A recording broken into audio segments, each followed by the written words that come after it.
Today's project is going to be made from black walnut and white oak. I love black walnut and white oak. They offer a really strong contrast, and it just gives it like a dimensional pop with every project that you make. So usually I use black walnut, white oak, or teak because I love all their grain patterns and just their unique characteristics.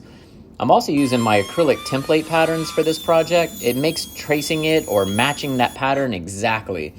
And it's really comes in a comfort when you can take some of the guesswork out of woodworking. It's still so fun because you have to use your hands to complete these projects, and I love joinery pieces like this. This is what it's all about.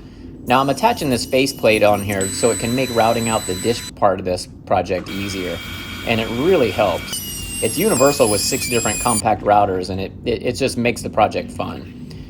If you're not used to using acrylic template patterns, you should try them out. You can see through them. They help balance the project, and overall they're just really easy to use, and they give you like CNC like repeatability without the cost of a CNC, obviously. I'll have a link down below if you're interested in any of these projects, but you could also make these things yourself out of MDF or plywood. Now they don't last that long. I use a laser and sometimes a CNC to make these templates, so they're exactly dialed in, accurate. And like I said, it's repeatable and you can use them over and over forever. I kind of look at them as a tool. I've started stacking these bad boys up in my shop, and I've came up with a lot of projects for these templates.